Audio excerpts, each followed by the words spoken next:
Overnight, the President of the United States, Donald Trump, announced on social media, quote, "It is very important that the drug companies justify their success of their various COVID drugs. Many people think they are a miracle that saved millions of lives. Others disagree. With CDC being ripped apart over this question, I want the answer and I want it now," he said. "I have been shown information from Pfizer and others that is extraordinary, but they never show those results to the public. Why not? I want them to show those now to the CDC, to the public, and clear up this mess one way or the other. I hope Operation Warp Speed was as brilliant as many say it was. If not, we want to know about it and why." End of quote. The significance of this is stunning. President Trump has been misled on the safety and efficacy of the COVID vaccines for a very long time. From this post, it sounds like he has been kept in the dark and fed lies. I look forward to the President realising that and taking action to defend the health of all Americans and banning the mRNA vaccine platform. In further developments last week, United States Health and Human Services Secretary Robert F. Kennedy Jr. announced significant changes to the authorisation of mRNA COVID-19 so-called vaccines. It's important to understand this was not a banning of mRNA, not yet anyway. It's important to clarify the new measures. The Food and Drug Administration, the FDA, approved updated COVID-19 shots for the autumn season in America and imposed new restrictions, effectively ending their emergency use authorisations. This is only a partial victory for mRNA critics, such as me. The measures did terminate emergency use authorisations that had allowed this dangerous killer product to be given to anyone over 6 months of age. What some claiming victory may have missed is that mRNA shots for COVID were given normal approval for a limited range of people. This includes anyone over 65 and anyone from 5 to 65 with an underlying medical condition.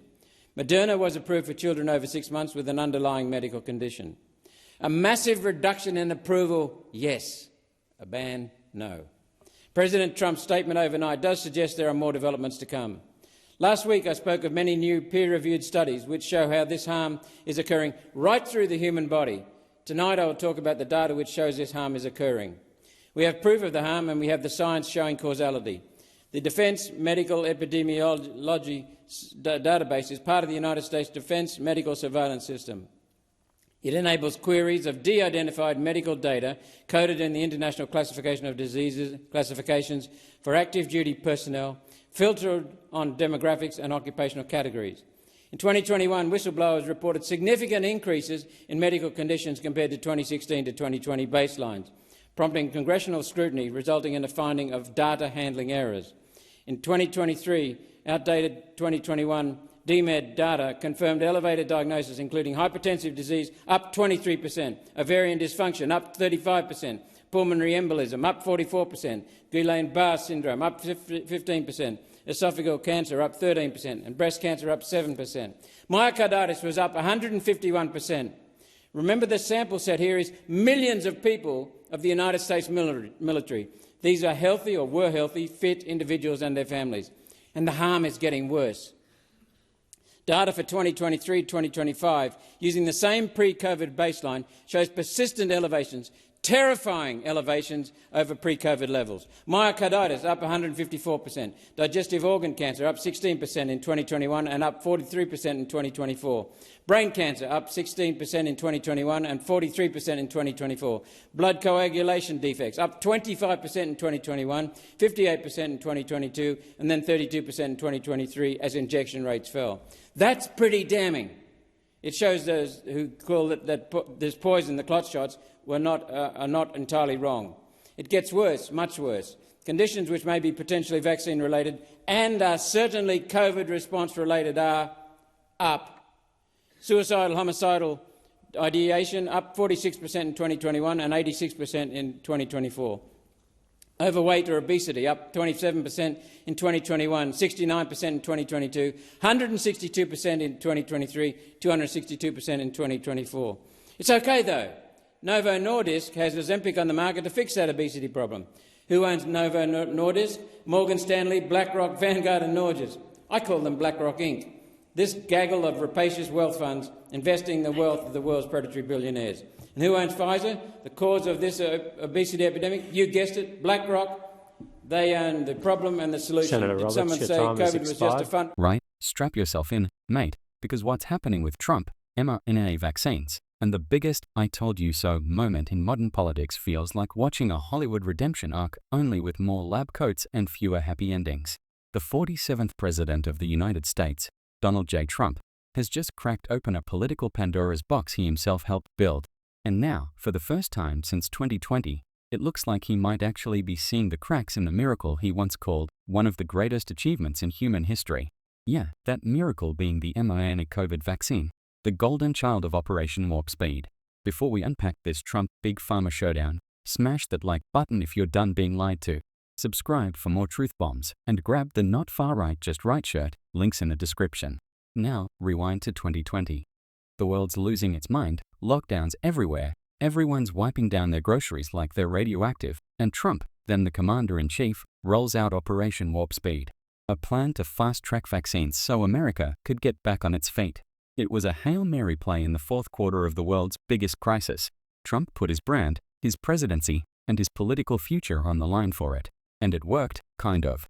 Pfizer, Moderna, and the rest of Big Pharma pulled through with record-breaking speed. The headlines were glowing, stock prices skyrocketed, and Trump, even after losing the 2020 election, wore that achievement like a badge of honor. "We saved millions of lives," he said proudly, and to be fair, that's what everyone believed at the time. But here's where it gets spicy. Fast forward to now, Trump 2.0, the comeback president, and the same man who built Warp Speed is now demanding answers. He's come out swinging, saying it's very important that drug companies justify their claims of success. That's not a small thing, folks. That's like the chef walking back into the kitchen and saying, "Hang on, what exactly did you put in that soup?" He posted, quote, "Many people think they are a miracle that saved millions of lives. Others disagree. I want the answer, and I want it now." And that, right there, is the sound of Trump waking up to the possibility that maybe, just maybe, the science he was sold came with a bit of fine print. Now, before the media throws a fit, this isn't Trump suddenly becoming an anti-vaxxer. It's Trump doing what he's always done, sniffing out when someone's been lying to him. Because if there's one thing that fires him up, it's betrayal. And according to his post, he's been shown information from Pfizer and others that is extraordinary, but hasn't been released to the public. So, he's basically calling their bluff, show the receipts. And let's be honest, it's about bloody time. For years, we've seen the CDC, FDA, and half the Western media act like vaccine safety was a taboo subject. Don't question it, they said. Trust the science, they said. But science isn't religion, it's supposed to be tested, poked, and challenged. And when the guy who created Operation Warp Speed starts asking questions, that's not fringe. That's accountability finally knocking on Big Pharma's door. Now, to understand why this moment is massive, you've got to look at the backstory. Trump was convinced by the experts. Fauci, Birx, and the rest of the public health crew told him vaccines were the only ticket out of the pandemic. He trusted them, probably more than he should have, because he wanted to get America reopened, save the economy, and stop the chaos. And to be fair, the pressure was unreal. The media hammered him daily, saying he wasn't doing enough, that he was killing Americans by not acting fast enough. So he acted. And in doing so, he handed over one of the most powerful tools in modern medicine to companies whose main loyalty isn't to humanity, it's to their shareholders. Pfizer, Moderna, AstraZeneca, they all cashed in. Billions in revenue, emergency authorizations, governments buying doses like they were Pokemon cards. And in the middle of all that, Trump, even after leaving office, kept defending the vaccine. He'd go to rallies and tell his supporters it was safe, it was effective, it was his legacy. But every time he did, you could hear the crowd's energy shift. Cheers turned into awkward silence. Because his base?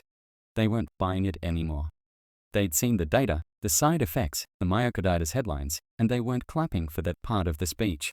So now, in 2025, Trump's shifting gears. Not fully reversing, but definitely easing off the accelerator. His latest comments make it clear. He wants proof. He wants transparency. He wants to know whether Operation Warp Speed was a triumph of innovation or a Trojan horse wrapped in PR. And that's where the story gets really interesting. Because on the same week Trump made that post, Robert F. Kennedy Jr., yes, the same RFK Jr., who's been one of the loudest critics of mRNA vaccines, announced that the U.S. Department of Health and Human Services had introduced major changes. The FDA, under new leadership, approved updated COVID shots for autumn, but ended their emergency use authorizations. Translation?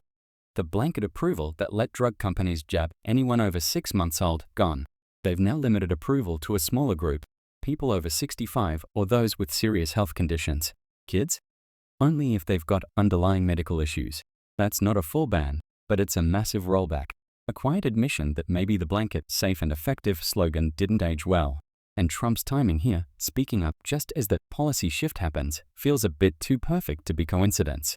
You can almost sense the political wind changing direction. Because let's face it, for a while, it was career suicide to even question mRNA vaccines. You'd get deplatformed, mocked, labeled a conspiracy nut.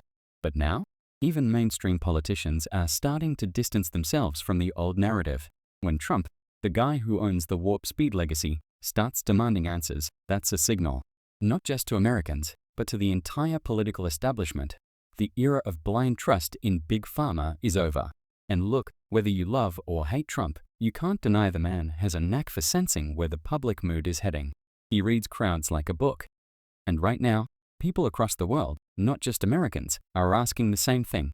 What's the real story behind these vaccines? Why the sudden health spikes in otherwise healthy young people? Why the silence around certain data sets?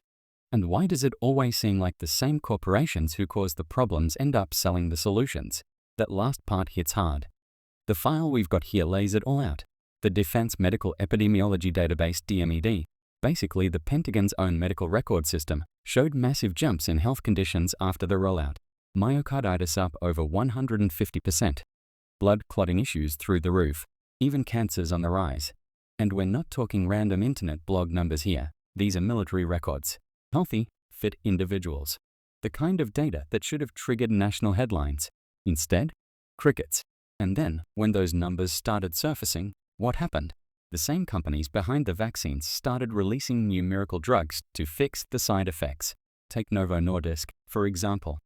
Their obesity drug Ozempic exploded in sales just as obesity rates mysteriously skyrocketed after the pandemic. And who owns Novo Nordisk?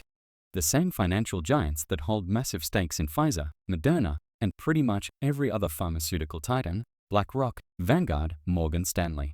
The same names keep popping up like a bad magic trick. It's a vicious circle, mate. They create the problem, they sell the solution, and they cash in both times. And Trump, of all people, might finally be seeing how deep that rabbit hole goes. Now, let's be clear, Trump's not a scientist. He's not in a lab mixing chemicals and analyzing spike proteins. But what he is a master of messaging. And by publicly questioning the drug companies, he's breaking the seal on a topic that's been radioactive for years. He's giving permission for the conversation to happen, out loud, in public, without people being shamed into silence. And politically, it's genius. Because the establishment left painted him as the anti-science president during COVID. Now, he's flipping that on its head. He's saying, no, I believed the science, I funded it, and now I'm demanding accountability. That's not denialism, that's leadership.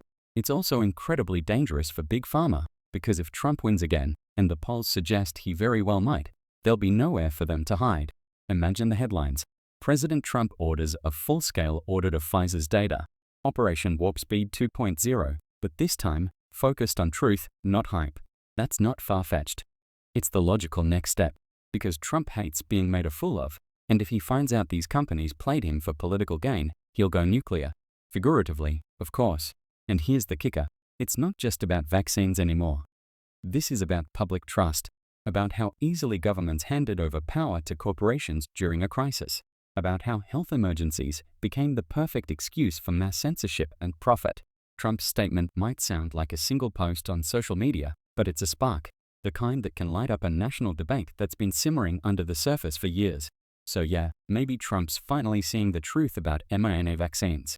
Or maybe he's just seeing the truth about who's really running the show, and it's not the voters. It's the same handful of mega investment firms pulling strings in every corner of the economy, from pharmaceuticals to media to tech. And if there's one politician reckless enough or bold enough to call that out on the world stage, it's Donald J. Trump. Whatever you think of him, you've got to admit, when Trump smells blood, he doesn't stop. He's not the type to quietly let history paint him as the guy who unleashed a medical disaster. No chance. He's already rewriting the story. And in true Trump fashion, he'll do it with drama, spectacle, and maybe even a bit of vengeance. So buckle up, folks. Because if Trump's digging into the mRNA saga, Big Pharma's about to have the roughest PR year of its life. The Emperor's lab coat might be looking a little thin, and the man who built the empire might be the one to tear it down. And if that happens? Well, that'll be one hell of an irony. The president who started Operation Warp Speed might just be the one to finally hit the brakes. Smash that like button if you reckon Australia deserves better judgment.